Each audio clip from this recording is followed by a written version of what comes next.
We are families, we are caregivers, we are parents to children with disabilities and medical complexities. We are rarely familiar.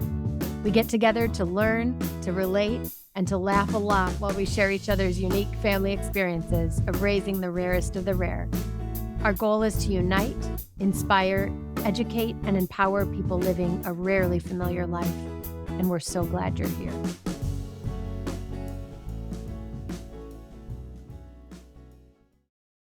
Hi, welcome to Rarely Familiar. This is Haley here with my friends Tram and Jen, where we dig into the realities of raising the rarest of the rare.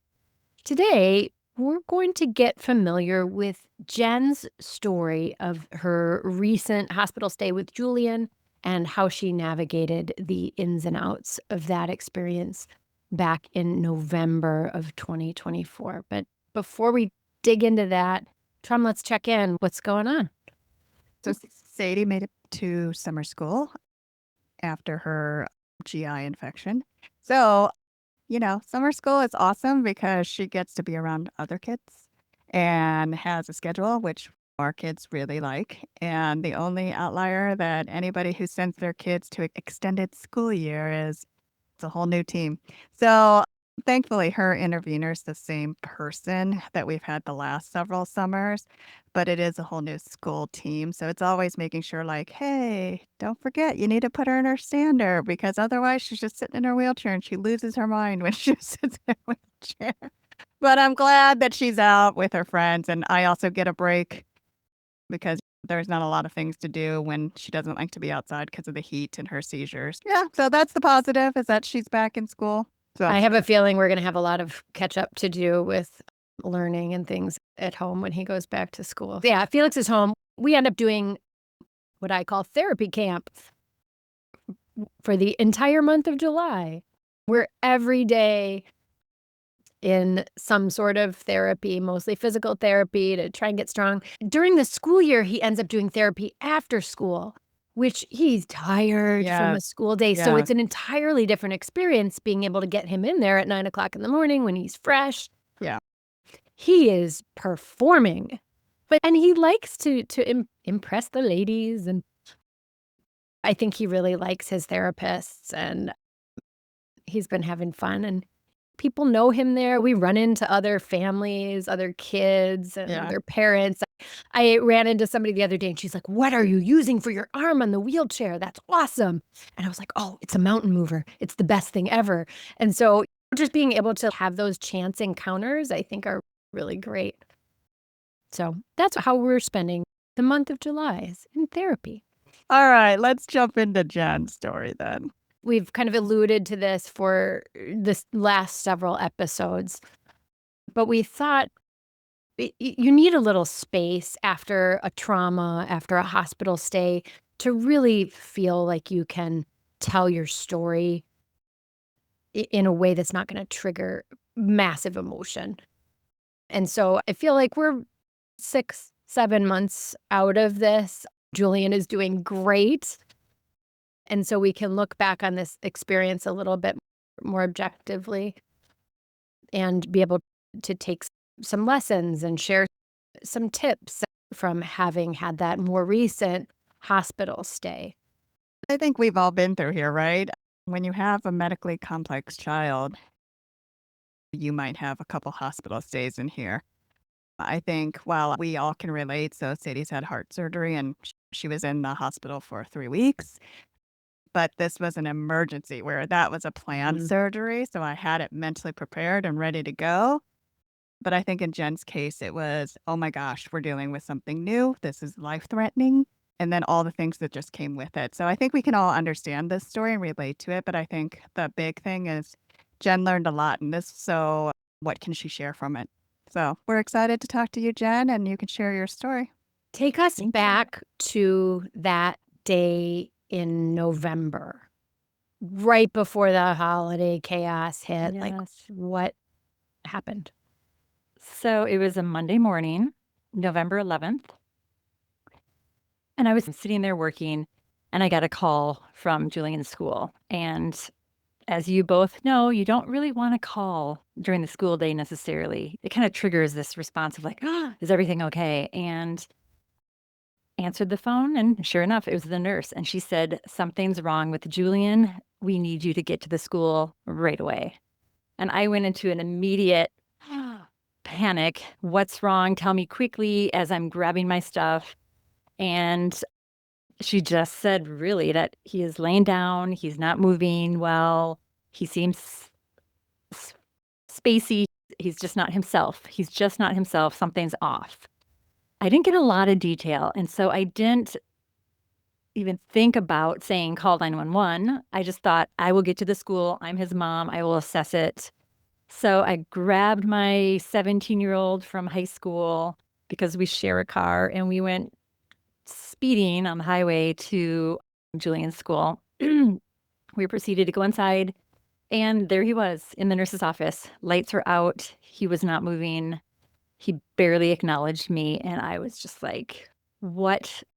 It was like I couldn't even call 911 at this point. It was too late. We needed to get him to the hospital.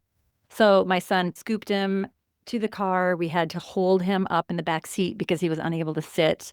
We rushed to Children's Hospital in Minneapolis. And I still remember Makai is carrying him up to the front entrance, and Julian's just hanging out of his arms. And we don't know if he's having a stroke. We don't know if he's having a seizure. We don't know. He's not displaying typically to anything that we can recognize. And so this short woman comes up and she scoops him out of arms, lifts him up. And now this is a 14-year-old, fairly large kid, and rushes him into the triage room. And they let Makai and I stand in the back of the room, and we counted 17 professionals. And it was like an orchestrated dance. Everybody had their role. Everybody had their movement. Nobody bumped into each other. It was just like, boom, throwing his clothes off, sticking things in his arm, probes and beeping sounds and stuff down his throat. It was a whirlwind of activity, and we both were numb, just staring. And then it started from there, him getting moved into the PICU unit. And for 11 days, Julian continued to deteriorate. And it was kind of this feeling of my son is disappearing, he's fading away, and nobody knows what's going on. The doctors kept saying, this is uncharted waters. We don't know what's going on. So this is kind of what was going on. Julian had full left side hemiplegia, which is paralysis. So that resulted in swallowing issues. He had a high fever. He was lethargic. He couldn't communicate. He was continuing to have seizures. His brain was swelling.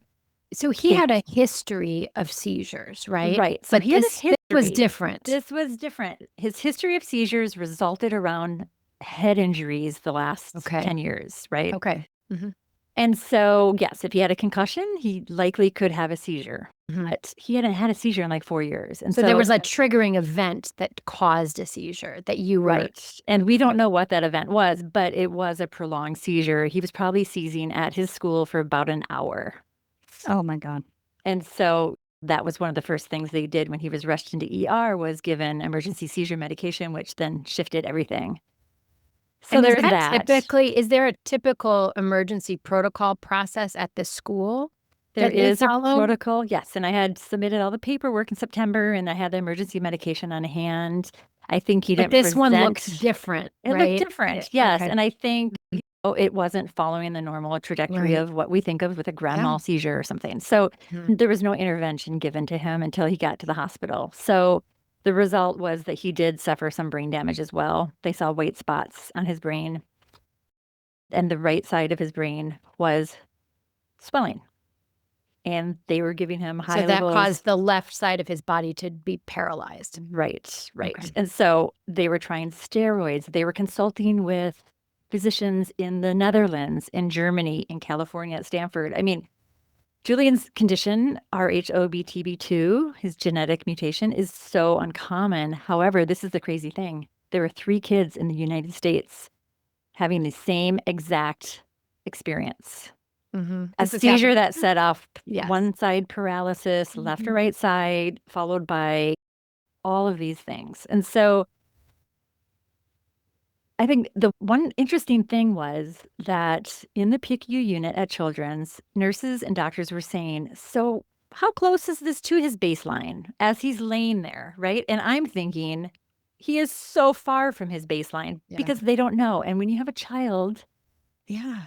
that is different and is intellectually disabled and doesn't look like other kids in some ways and has conditions, he's disabled, right?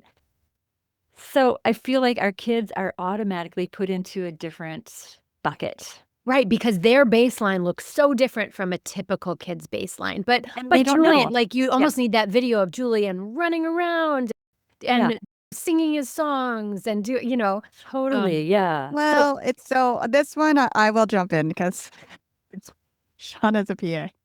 So the medical staff needs to rely on the parent because we're the ones that know them best.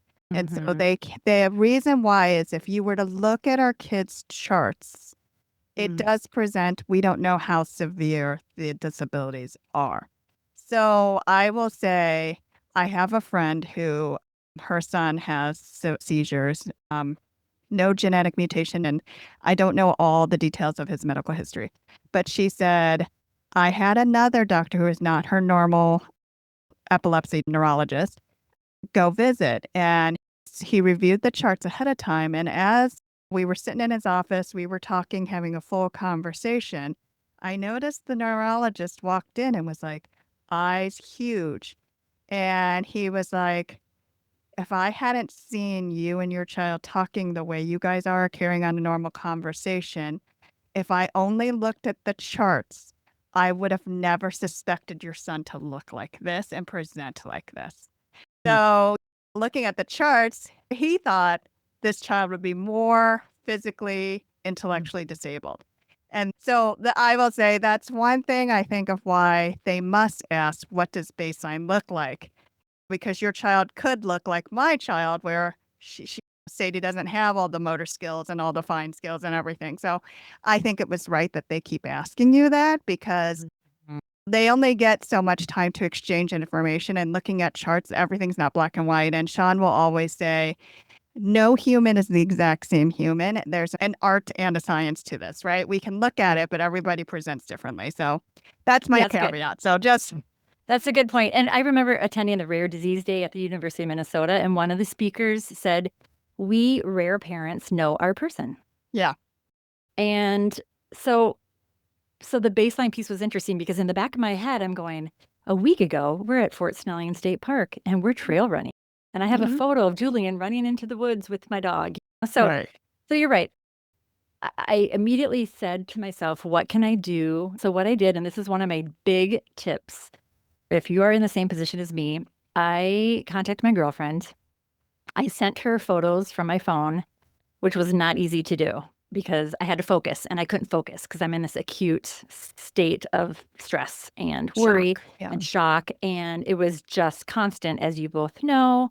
There is somebody coming in every 2 minutes. It's just constant flow of people. But I was able to get her a set of photos. She went to Photoshop, printed 5x7 photos, and created 2 poster boards. So, like 2 big trifold poster boards. And they were photos of Julian in his body. They were photos of him sledding, swimming, water skiing, adaptive, all these things, trail running. And then I took one specific photo of him standing in the woods, this fantastic shot of him, and I pasted it on the outside of the door. And I will tell you that everything shifted. People were staring at the photo, coming in going, oh my gosh. It felt like to me that the level of care increased tenfold. And I don't know if it did or not, but they saw him as a human being, a person, an active young teenage boy. And it all of a sudden became, I just felt like everything shifted. I can't explain it. So we continued for the next 10 days to have test after test, prolonged MRIs, EKGs, everything, tubes. You guys know what it's like. So 10 days in, early in the morning on November 20th, the neurosurgeon came in and he had a look of great concern and it was like palatable. His eyes were kind of glossy and he said, I think it's time. And he had proposed the idea a couple days before that one, we're going to put an intracranial monitor in Julian's brain and that would monitor the pressure so we can make sure that we're on top of that. Because the big fear was that it would continue to swell and then lead to death. So we wanted to monitor that. And the neurologists were saying, we need more time. Let's just wait. Let's just wait. But the neurosurgeon came in and said, I think it's time, which meant it's time to consider, here's the paperwork. We need to go in for an emergency life-saving craniectomy. And hearing that was pretty challenging. It was very scary. We had several family in. We were kind of getting to a point where I don't know if Julian's going to survive here. I think people were starting to fly in. My sister flew in from Spain, and Well, you and know, explain to people what a craniectomy is, because I Yes. Googled that immediately and I was afraid for you. I know. So he had what's called a decompressive craniectomy, which is specific to brain swelling. So the idea is that you remove portions of the skull Mhm. to relieve the swelling, to release it, right? The pressure. And so that was done. ICP monitor was also inserted, and they took the skull, the two pieces, and down to the basement, into the freezer. And so Julian then for 6 weeks had it off, and they were still monitoring it, and it was still swollen. But literally, The I remember, flap of yeah, like like the scalp head is comes flat. back Yeah, over there's it. no, yeah. So you have to be very Huh. careful moving him around. And so it's a Mhm. very serious surgery. It was a But long surgery. after I Googled it, right? And then I, of course, started talking to people at work about it, and they're like, oh, yeah, like this is a thing that happens, and this is how we solve the problem. And this saves And many lives. right? Many And lives. I just, Yes. it was something that I was totally unaware of, had never heard of. Right. So, I mean, and this is why we talk about these things. We want people to know, like, this is not necessarily something you have to be so afraid of. Right. I mean, I freaked out. I'm like, oh my God, his skull I is know. missing. Yeah, you're right. And you can tell yourself this is common. They know what they're doing, but when you're in it, it's terrifying. And I remember up in the Ronald McDonald House, which is another amazing resource to share. Mhm. So quickly, the Ronald McDonald House was located 2 floors up from the PICU unit at Children's. It's also at other hospitals. So And you they were at took Children's, Minnesota. You went directly to the Minneapolis. emergency department. That was the closest place to bring him, right? Right. Well, Yeah. they're Okay. level 1 trauma Level 1 too. trauma. Yeah. Level 1 trauma. So they put us up in a room. When your kid is at a high level of care, they want you right there, which was important. And they feed you and all these things. And that's where we spent the 6 hours during the craniectomy with the family. And everybody was talking and kind of going on with normal conversation. And I felt like I was trapped in this, just like this space of, doesn't everyone understand? We need to just, we can't move. We have to pray. We have to do what we need to do. It was just a really long experience. And Being in the Ronald McDonald House too, everybody's there for different reasons. mhm, We lived there for a period of time when he was in the NICU, and people are just at different points in their grieving process, in their processing of whatever is going on. And so having one experience and somebody having an entirely different experience, maybe for something like a Right. planned surgery, you might both be staying in the Ronald McDonald House, but for very different reasons. But I think, Absolutely. Jen, you're talking about your own family because, right, you had Oh. family with yeah, you. I was So it was we were like, sitting. Oh, Yeah, sorry. yeah. Okay. yeah. No, and you're right, Sorry. Haley. There is varying levels of Yeah. different situations going on. I would say if I had to sum it up, though, I felt that the mood and the energy was very heavy, and there were people at tables praying as groups, and nobody was talking to each other. People were really inward. But I was talking, trauma about my family sitting there and just kind of going on as if it's a normal day, and I am just sitting there visualizing my son's head being taken apart. So he did survive the surgery. We were able to see him 6 hours later. The neurosurgeon came up to us and said, had we delayed and waited a day, he would have been dead. Mhm. So Yeah. it They was. know when is the right time to act. Yep. And it was just, I mean, he said we probably made it by an hour and a half. I mean, that is scary to hear. And so Mhm. it was very traumatizing for me. Julian then continued to be very touch and go. He was in what's called the fishbowl room, which is Yeah. right in front of Yeah. the staff, the doctors, the teams, the head nurses, the intensivists, everybody. And it's a fishbowl. And there are Eyeballs on 'em. probably Mhm. 60 machines, tubes and cords, and he was intubated and he was on oxygen at times and this and that. And it was really scary. It was very touch and go. And several family members contacted different family and said, you guys need to get to the hospital. We're not sure he's going to survive. He's not going to live. So that's where we were at. And he did. And he started to come around and the swelling went down and they decided to transfer him to Gillette Rehab. And so we went from an emergency situation to a rehab facility. And I think the transport is interesting. I think you both have had transport. So when we talk about transport from hospital to hospital, I still remember they came in and they said, we're looking into Gillette Rehab inpatient. And I'm like, what are you talking about? We have to teach him how to walk again. We have to teach him all these things. And it was just like, it was shocking to me to go, oh my gosh, that's where we're at. I thought I was bringing my son home. And I hadn't heard much about Gillette, and I knew that you two were connected. I'm interested that they even wanted to transport him.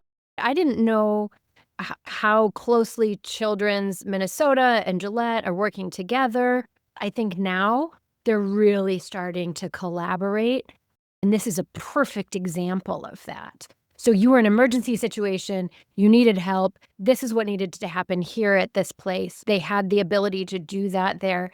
But then when they knew he turned a corner, right? They said, this is where you need to be.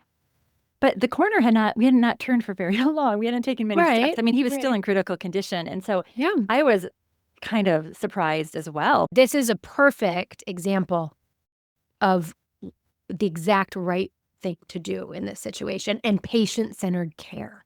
Patient-centered care, yeah. But Jen, though, so there were a couple things that I remember was the, oh my gosh, he's coming out of it feeling was, I think, didn't he start to squeeze your hand and he started crying? And I think he wanted to do things and you were asking him questions, like he wanted to move his body, but he couldn't move his body. So remind us of those, because I think you had some thank goodness in that sense that it had turned. He now was being more like responsive.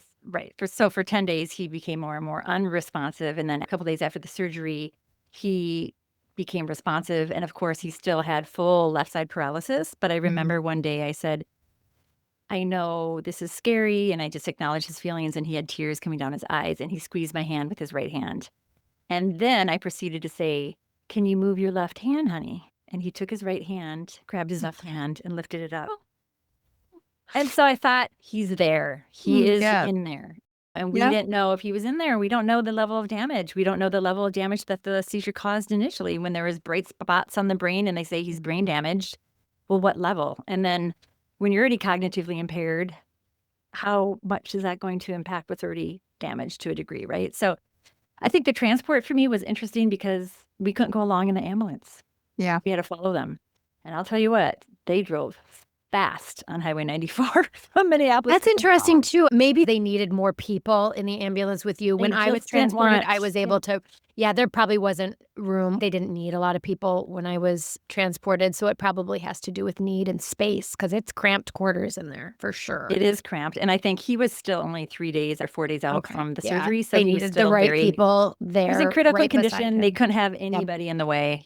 And so, so we were transferred and everything went smooth. And then we were in Gillette, and the whole experience was almost 3 months. So we're talking the second half of the journey was in Gillette, and it was learning how to walk and learning how to do all these things. And he still was unable to, but all of the therapies, and I mean, at both hospitals, he was getting Reiki, he was getting somatic healing, he was getting PT/OT, however that looked.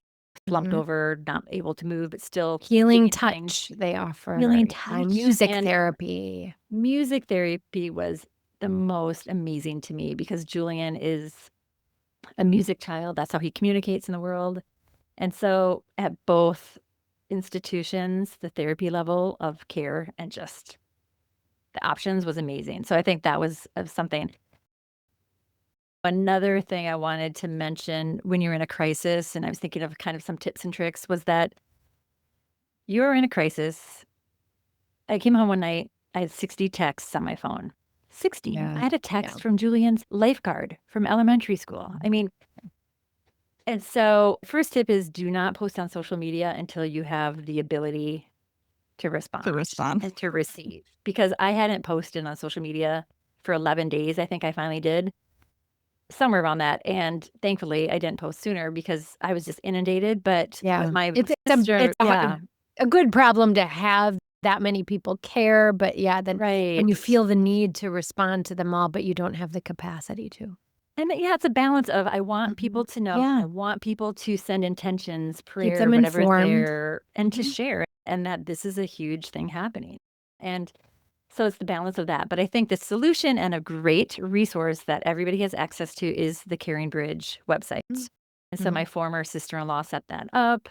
And we just then responded to every single text with the template and said, here's our Caring Bridge page. Please check it. And I remember you two specifically were so good about hands off because we had posted and let people know we don't have the capacity to respond right now. We are at our limit. And you two knew that and respected it, but we're there and present in another way. And I think a lot of people continue to send me texts. I know that you can't respond. I just want you to know I'm thinking of you. But even that was stressful. It's okay, but that's just kind of where I was at. So anyways, the Caring Bridge was amazing. Bridge tells the story, so that Tells the way story. they can leave comments, they can heart it. And I Yep. think us being in the world, we're like, she'll tell us when she needs us. And that was all we had to say was, if you need us, we're here for you. And you I need think help, we're here. you reached out, right? When it came time to like, oh, wait, I'm working. I am a single parent. And it was like, you're in crisis. You don't think about that. You drop everything. And I think You drop that's when it everything. was like, oh, wait a minute. There are programs in place for Sure. exactly these situations. So I think that's when you reached out for support, right? I think I did. Yeah, because I need help figuring this out. But I think that for the listeners to know that I think the first thing you can do, obviously you inform your boss and hopefully they're understanding, is that you can claim and use PTO hours and just the immediate need to do nothing, to not have to handle paperwork and everything. You just use as many PTO hours as you can. And then, Continue getting those paychecks, right? right, To so pay the that your life bills is not and, like, disrupted, yep. right? And dealing with that stressor. And then going on FMLA, which is the Family Medical Leave Act, we all qualify for it. It gives you 12 weeks of job security. It's not paid, but it gives you job security. And so it's given to family members, caregivers who are taking care of another family member, right? So I went on FMLA and they were able to backdate it. But again, it was difficult to wrap my head around that and talk to HR. And I'm just like, this is so hard. But it's like, you have to keep doing things. You have to keep turning These your are all light switch things. on and Yeah. brushing your teeth and taking They're care all of things we business. know are there and we never think we're going to have to use. But in our situations, the likelihood of this happening is much, much greater. So I think it's important that we know that it's there for a reason. So FMLA, Right. so And you were gives you able peace to of take mind because your PTO. job is protected. So FMLA, Yes. yeah, peace of mind. The other thing that I did was I went on short-term disability. And now you can do those at the same time. For And your own mental health and trauma. right. So when you're in an acute stressful situation, your executive functioning is shot. So your ability to plan, to focus, your memory is gone. Things like that's real. That's real. And I couldn't even imagine working. And so I got clearance from a psychologist that said, nope, you got to take care of yourself. So that is the short-term disability. And it ranges, states differ. So I'm just sharing my experience, but I had 12 weeks. I think you can take more than that if you need more. So in combination between FMLA and short-term disability, I was able to get 60% of my income because short-term disability does not give you full income, just so you know. And I could survive on that. And I could then focus on Julian, which is what I needed to do. And so those are very important resources. And usually your HR person can kind of do all the behind the scenes work for you. So good to be aware of. Yeah, it's what they're there for, to help out in these situations. I mean, it's one of the things that they're there for, right? But Yeah. I think it's just knowing that support is there in a situation like this is so helpful. It's so important. I've had people when I was working and managing people is the key is send the email and just keep them updated, because while it's not top of mind, but if you don't tell me and then you just don't show up, it's not easy for me to try and be like, all right, yeah, I'm trying to work through all of this. So I think that's the Right. thing is most of the time your manager will be like, all right, let's contact HR We're not the experts on this, but I think it is a two-way street because I think you can't just be like, sorry, I'm disappearing and never communicating. So, But I I did think, that. I did that. yeah, I yeah, initially said, and then I had no capacity to communicate. Like right. I literally, but I work with psychologists. I think somebody called for me and said she is completely unavailable right now. And Yeah. so, but yeah, you do have to balance. And I work with psychologists. My ex-husband works at a casino. Were they understanding? No. All of this too with you having your ex-husband and his family and all of that. I mean, there was a lot going Oh, on yes. there, right? Yes. And people showing up that I didn't expect, and Yep. more people in the room, and some differences of how we Yes. handle crisis and Mhm. how we show up. I know, Trum, you had that experience when your father was dying. The Yeah. room was full of all the relatives, and you said, I just want to be here with my dad. You Right. know? And I think that nowadays, though, COVID set it up for some of it because, like, at one point in time, they're like, only 2 visitors. And when you said, oh, he might not make it, people started coming in. And I'm like, I'm not sure I need to let people in. So you're talking about, Mhm. I was struggling, and you're trying to sort of like, it's a weird word to say, but you're hosting these people in the room because Julian's there, but you're trying to balance all these people coming and going. Mhm. You're not sleeping because they're having to do the medical check. So all the beeps are happening in the middle of the night. And I think that's what Ronald McDonald was probably helpful for, that if you can stay in the hospital, if they have the wing in the hospital, to stay in a room, if you can get into rooms separately. So that Mhm. way you're able to run up to the room if they need you right away, right? Like that's one Absolutely. of the benefits of the Ronald McDonald House that I think you were also trying to get to was if your child is inpatient, you can apply for those rooms if they have them available. It's a hot ticket, but it is It is a helpful hot to see. ticket. Yeah, it's all based on the level of care your child needs. But yeah, you're right. They feed you, they have gifts. We had A lots of things pantry at birth. room, right? And that's where he also spent because not only while you have another child, and Mackay was doing his college applications too. So Mhm. he wanted to be there, right? And I remember Yeah. you saying, oh, he's down at the Ronald McDonald House trying to fill out his applications while we're up here. Because he needs to have a frame of mind of silence to fill out all those forms. And I think that's the hard part is when families have other kids too to contend with during this crisis time. You're right, because life goes on, right? Life goes Yeah. on outside the hospital walls, but when you're in them, you don't think they do. But, I have a dog at home. I'd say, "Oh my gosh, did anyone let my dog out today? Did anyone feed my dog?"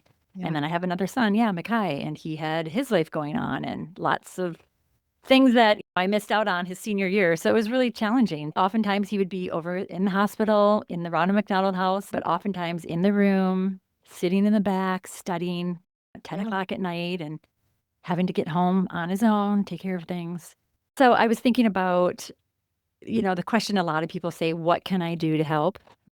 So we talked about how do you avoid being inundated and you have the Caring Bridge for communication, but you still get people saying, how can I help? And they continue to text and ask different family members and friends and things like that. And I learned to say yes, and I learned to accept, and I learned how to really ask for concrete things. Such as, yes, could you walk my dog? That would be amazing. Could you go get groceries for Mackay? He's got a test or whatever. Can you do this?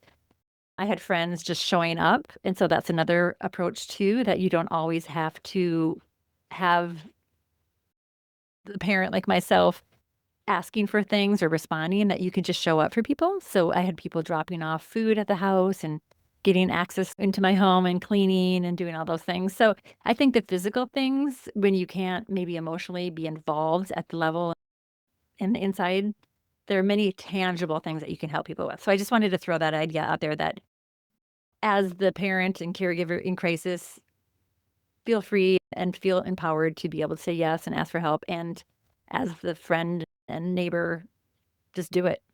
Don't wait, Yeah. just do it. One other thing I want to mention that I think is very helpful is a notebook. We had a big notebook somebody bought, they put it on the table, Julian, big print. And every single day we were documenting, people were putting questions in there, and we started having this massive portfolio of everything that we could possibly retain and ask and put down there. So that was super, super, super Mhm. helpful. And then it was just in there. So if somebody else was Yeah. visiting, they could ask questions. Although, as well as you can see from this pile, this is just from Children's Hospital. and it is double-sided. Just from this Just episode. Yeah. from the first month at Yeah. Children's Hospital. Mind you, after Gillette, we had to have the skull put back on, and so we had a cranioplasty. So we were transported from Gillette to Children's, Back to children. put the skull back on, stay there a couple days, transport back to Gillette. And then the end of the story is that Julian did regain his strength. He regained his functioning. Almost 3 months to the day, he was able to walk out of the hospital. And so There's a great photo of you guys like just hands in the air, just excited to be. And that was my goal when I walked into Gillette. I said, "What is your goal?" I said, in tears, to walk out of here, for Julian to walk again. And we weren't sure at that time if that would be the reality or not. And we were preparing, like Tram and I were like, how are we going to get him into the house? How are we going to transport him? Like, can we get ramps into her house? And like, everything's going to have to move to the lower level. We were in preparing for that too. Yeah, I think it's a minor miracle in some ways that he is where he's at. And he has complications still, but nothing that is not manageable. So we were lucky. We were lucky.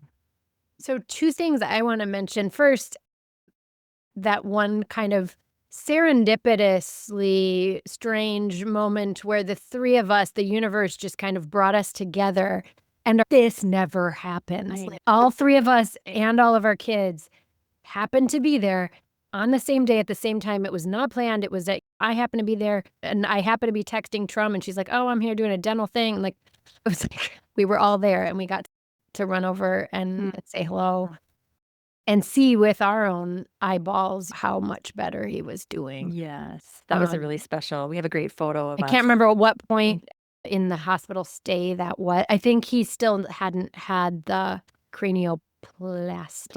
Right. I don't think so. so- He still had paralysis and he had the GI tube. And I think the So- other piece for people to be aware of is that our medical teams, the level of care and the level of caring and the nursing staff is amazing. And what they do is just amazing. And I think it's undervalued sometimes because they are really running a show. They have to deal with a lot. And the parents that are sleep deprived. And they're hearing conversations from people that are hard to hear, and they're playing therapists. But it's also for us too. We get connected to these individuals, and then the staff rotation changes, and there's so much shift change. And so there's a lot to navigate. And spending all the holidays at the hospital is also another thing. But I could go on and on, so I don't want It's almost a rite of make hard. passage in our world that you have to spend a major holiday in the hospital. It just is what it is. It's just probably going to happen to one of us. Oh, I've been there. I think Felix's first Christmas, we were in the hospital. Okay, sure. Yeah. Jen, hey, question. So we did do a show on palliative care. Did palliative care come and find you during this time frame? They Because did. I know, yeah, They did, yes. They pulled us aside. They brought Kleenex boxes, and we proceeded to go through the process of that. That was when he was in the most critical state, when we weren't sure where things were going. And so they had to talk about all of our options and really kind of gave us the overview, but also were ready to provide support at that level if we needed it. But yes, they were there. I mean, they really have all the resources at the hospital. So whatever you need. And I'm sure it helped having a little bit talking with Danelle. and having that background, so you knew kind of what you were getting Absolutely. into, and that palliative care doesn't necessarily mean hospice. And okay, Right. It's another these are going to be hard specialty, another conversations. lens, but yeah. yeah. Mhm. And then Right. now looking back, would you have told the school to call 911 even if you were on the way? Like, from looking back, how would you tell the schools to communicate differently, or what would you have done differently? I think is one question I would ask. Yes, we do have a new plan. We have a new seizure protocol. It's more tight around time, that if something is clearly off, then we give him the emergency medication immediately. If something is off, but we're not sure what it is, we wait 3 minutes and then we give him the medication. We do not let it go for an hour. So it's very clear. We have a new, stronger seizure medication called Nasalim. And so, yeah, so that is the change. We're carrying it around with us everywhere we go in his backpack. We are doing some preventative meds for when he's out in the sun and outside. And we're also just aware that he's more vulnerable and we have to kind of protect him and not And till that's he's in where a bubble or anything, but we really have to prevent him from getting a virus. We have to prevent him from getting head injuries, from being exposed to people who are sick. But he will probably be more vulnerable the rest of his life. And so we definitely have a different plan in place for him. well, we need to think back to that Danny's Dose episode too. Like, do you have them in a place where they can be accessible, where it's clear and all of that? I Right. think it's a good reminder about emergency planning. Absolutely. And like the bus driver and the aide on the bus were trained on how to administer the medication. So that's important Yeah. if that can be done. And when we travel, we find like we've always done in our travel episodes, we talk about where's the nearest hospital because the reality is Julian is more medically complex than he used to be. I think the big win is he's getting back to more of the things he did. I think, while we want to bubble wrap our children, but we're also cognizant of sometimes we just need to take the risks because it brings them joy. So you were just back in Grand Marais hiking again because it brings your whole family joy. So I think Mhm. it's always riding that line of we want to make sure our kids are safe and we're ready to go, but at the same time, it brings them joy. And that's what's most important because you can't keep them safe and not let them do anything because then that'll make him crazy. So I think what's been really nice and joyful of this whole time frame is watching him come back to who we know. And sure, I mean, yeah, you're more careful, and we just need to think about like the triggers for seizure activity. But I think that's the nice thing is we get to see Julian smile and laugh again and be Mhm. himself again. So Yeah. and I think this is something a lot of people will never understand is that we literally have to get the question of like, when is the right time to do the surgery? Surgeries we never thought we would ever have to do. And I think that's one of the hardest things of our lives. But at the same time, we're like, now we know these terms now. Craniectomy is no big deal, but it is a big deal, right? We're not saying it's not a big deal, but it's something like Mhm. if you never knew about it, like when Sadie had to get her feeding tube in, I turned her and I started tearing up to the doctor and I was like, I don't know if I'm ready for this. And she's like, I know you don't know what it's like, but I think your life will be easier. And I'm like, thank God we have it because, right, she has 7 meds. I don't ever have to worry like, oh, she didn't swallow it. She spit it out. Right. I just, They gotta think of another way to describe. I think they yeah. So it's describe it just as a like an different earring style. hole. I'm like, that's Yeah. not gonna do it. Like, Yeah. it's a hole into your stomach. Like, find another analogy. Or Yeah. So thank goodness that he is back to himself and you made all the right decisions while you were Mhm. in it. So. Yeah, and I Yes. think you got exposure to Gillette, right? Because your story started with Julian at Children's. And Mhm. so you didn't have the need to take him to Gillette. And so now you get to see so many different medical worlds out there between Gillette, Mayo, and everything else that we Mhm. have here. So we're very lucky about that too. Yeah. We're at a place now 8 months out where, yeah, we've resumed normalcy. And it took a couple months after the hospital to kind of get through those places of Mhm. therapies and the conversation about Julian constantly to a place now where it's just we're going and doing this and we don't have to think about it. So, and we're lucky. I feel very fortunate. I know that things don't always turn out this way for people. And so, this is a story of survival. This is a story of coming through to the other side. And we wanted to share things. And so, yeah, thanks for indulging me with our story. thank you for sharing your story, for sharing your success. I think this is a story of everything going as good as it possibly could. And so these are the things that we need to learn from, like after a crazy traumatic situation, how can that turn around? So when everything runs the way it's supposed to. But Yes, absolutely. thank you. You're welcome.